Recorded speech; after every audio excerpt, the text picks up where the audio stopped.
वो मुझे अचानक याद आया कि हाँ,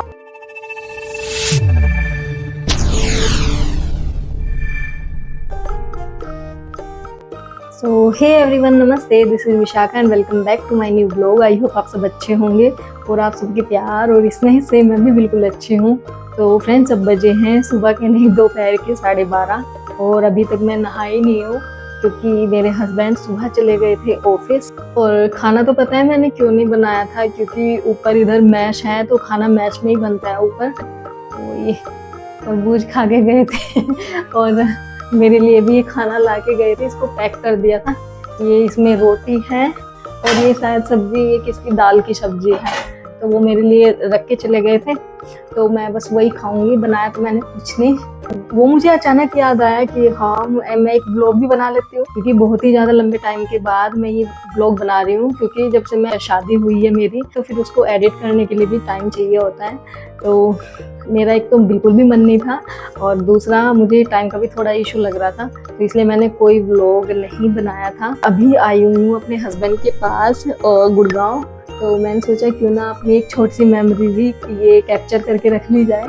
तो मैं ये व्लॉग बनाने की सोची। तो मैं ये छोटी सी मेमोरी अपने पास हमेशा के लिए सेव करके रखना चाहती हूँ, क्योंकि ये मेरा फर्स्ट टाइम है जब मैं कहीं इतनी दूर आई हूँ और रही हूँ अकेले, ऐसे मम्मी पापा के बिना। क्योंकि मैं भी घर से कहीं बाहर नहीं गई थी इतने लंबे टाइम तक और इतनी दूर। तो इसलिए तो मैंने सोचा कि मैं ये अपने पास हमेशा के लिए सेव करके रख लूँ। और थोड़ा ये मैसी सा हुआ पड़ा है सब कुछ इधर, तो मैं इसको थोड़ा ठीक ठाक कर दूँ ठीक है। मैं आपसे फिर थोड़ी सी बात करूँगी, क्योंकि मैं अकेली हूँ और मैं बाहर तो नहीं जा सकती, क्योंकि मुझे यहाँ के रास्ते की कोई क्या मुझे बिल्कुल भी नॉलेज नहीं है कि यहाँ पे। और तो इसलिए मुझे इस बंद कमरे में रहना है। तो मैं सोच रही हूँ कि क्यों ना इस बंद कमरे में ही अपने एक छोटा सा व्लॉग बना लिया जाए और मैं इसको हमेशा अपने पास रख लूँ। तो ये मेरे लिए बहुत अच्छी मेमोरी है। तो क्या है कि ऑलमोस्ट मुझे लगता है कि मैंने बहुत सारी बातें कर ली। तो मैं अपने हस्बैंड के लिए कुछ बोलना चाहती हूँ कि थैंक यू सो मच कि तुम मेरी लाइफ में हो और तुमने मेरी लाइफ को और ज़्यादा ब्यूटीफुल बना दिया। Thank you so much. तो चलो, अब मैं कुछ थोड़ा सा काम कर लेती हूँ। अगर मैं कोई वीडियो शूट करती हूँ तो मैं वो भी ऐड कर दूँगी। और आगे का व्लॉग देखने के लिए मेरे साथ एंड तक बने रहिएगा, ठीक है।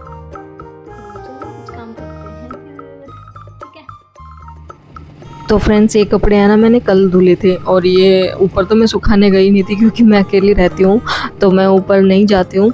मैं कपड़े ही अंदर ही सुखा देती हूँ पंखे की हवा में।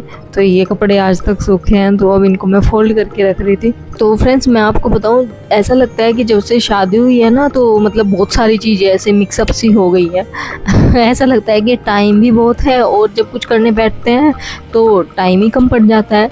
मैंने ये वीडियो तभी रिकॉर्ड करी थी जब मैं हस्बैंड के साथ गुड़गांव गई थी, लेकिन मैं इसको एडिट ही नहीं कर पाई और इसे अपलोड भी नहीं कर पाई। ये वीडियो मेरी थोड़ा लेट होगी, उसके लिए सॉरी।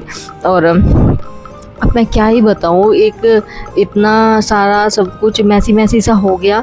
मतलब स्टडी, शादी और रिश्तेदारी, मतलब एक और इस मैं सबसे बड़ी बात एक है ना, स्टडी के बीच में भी ऐसा गैप सा आ गया। ऐसा लगता है कि पता नहीं कितना पहले पढ़ी थी और अब स्टार्ट करूँगी तो फिर से वही लगेगा कि पता नहीं क्या ही पढ़ा मैंने, क्या ही कर दिया। दिक्कत शादी से नहीं है, शादी तो हमारी लाइफ का एक बहुत ही ब्यूटीफुल सा पार्ट होता है जो तो करनी ही होती है। बस थोड़ा सा है ना, दिक्कत स्टडी को लेकर है, क्योंकि अब बहुत सारा गैप आ गया। एक तो शादी की जो तैयारी होती है उसमें, चलो शादी के टाइम पे तो मान सकते हैं टाइम जाता है, लेकिन जो उससे पहले भी तो हमें तैयारी करनी होती है ना, तो उससे पहले का टाइम भी वेस्ट होता है। और जो शादी के बाद कुछ रिचुअल्स होते हैं और बहुत सारी चीज़ें होती हैं, तो कुछ टाइम उसमें कंज्यूम होता है। तो फिर है ना, एक स्टडी के बीच में ना एक गैप सा आ गया। अब पढ़ो ना तो ऐसा लगता है कि मतलब हमें फिर से रिस्टार्ट करना पड़ेगा। मतलब ऐसा लगता है कि जैसे हमें तो कुछ आता ही नहीं, हमने तो कुछ पढ़ा ही नहीं अब तक, तो इसलिए बस थोड़ा सा दिक्कत हो रही है। हालांकि मेरे पेपर हैं, चल रहे हैं, तो मैं 2-3 बुक्स लेके आई थी। अब देखती हूँ, थोड़ा बहुत पढ़ लूँगी और क्योंकि एग्ज़ाम तो ज़रूरी है ना, एग्ज़ाम तो देने ही है। खैर छोड़ते हैं, ये सब चीज़ें तो बहुत छोटी सी हैं। शादी हमें हमारी लाइफ में एक स्टेप आगे बढ़ाता है और हमारी लाइफ आगे की अच्छी हो, बस यही कामना करते हैं। और जीवन इसी का नाम है। और फिर से हम अपनी दिनचर्या को एक प्यारी सी सुबह देते हैं और अपने काम पर फोकस करते हैं। और आज तो मैं खाना खाने में ना बहुत ज़्यादा लेट हो गई, क्योंकि मैं नहा ली थी और फिर मैंने सोचा 2-4 कपड़े हैं इनको भी साथ ही धुल के डाल देती हूँ, नहीं तो फिर बाद में फिर लगना पड़ता। तो मैंने साथ ही कपड़ों का काम भी निपटा दिया और अब मैंने खाना वाना खा लिया। और कंघी वंगी मैंने कुछ नहीं की भाई, कंघी वंगी जाए भाड़ में, मुझे लगी थी बहुत तेज की भूख। तो मैंने सोचा पहले मैं खाना खा लेती हूँ, कंघी तो बाद में होती रहेगी। और आगे की वीडियो है ना मैं अपने हस्बैंड के आने के बाद कंटिन्यू करूँगी। और आप मेरे साथ एंड तक बने रहिएगा। और आपको मेरा ब्लॉग कैसा लगा आप मुझे एंड में ज़रूर बताइएगा और मुझे कमेंट कीजिएगा, क्योंकि मुझे है ना ब्लॉगिंग करना अच्छा लगता है और मुझे नहीं पता कि कैसे क्या बोलना होता है, बस मैं भी ट्राई कर रही हूँ बोलने की। तो आप मुझे ज़रूर बताइएगा आपको मेरा ब्लॉग कैसा लगा और मुझे कमेंट कीजिएगा, ठीक है। तो मैं आगे की जो वीडियो कंटिन्यू करूँगी वो मैं अपने हस्बैंड के आने के बाद करूँगी। तो फिर मिलते हैं थोड़ी देर में, ठीक है। तो फ्रेंड्स अब बजे हैं शाम के 6 और मेरे हस्बैंड आ चुके हैं, लेकिन मैं गेट खोलने से पहले है ना मैं पहले कंफर्म कर रही थी कि बाहर मेरे हस्बैंड है कि कोई और है। कभी कोई बाहर से कुंडी खटखटा रहा हो। कुछ देर तक मैं अंदर रह ना ऐसे ही चुपचाप खड़ी रही। मैं सोच रही थी कि ये बाहर से कुछ बोले तो मुझे कंफर्म हो कि हाँ मेरे हस्बैंड है। और जब मुझे कंफर्म हो गया, इन्होंने आवाज़ लगाई, तो फिर मैंने दरवाज़ा ओपन करा। और डर तो भैया बिल्कुल जायज़ था, क्योंकि मेरे लिए अनजान शहर था और मुझे है ना यहाँ के रास्तों की भी जानकारी नहीं थी।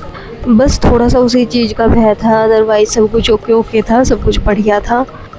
बस लास्ट में यही कहना है कि आप सब लोग हमसे जुड़े रहना और हमें अपनी बहुत सारी ब्लेसिंग्स देना, जिससे हमारा फ्यूचर ब्राइट हो। और बस हमारा मानना इतना है कि लाइफ में थोड़ा मिले लेकिन अच्छा मिले।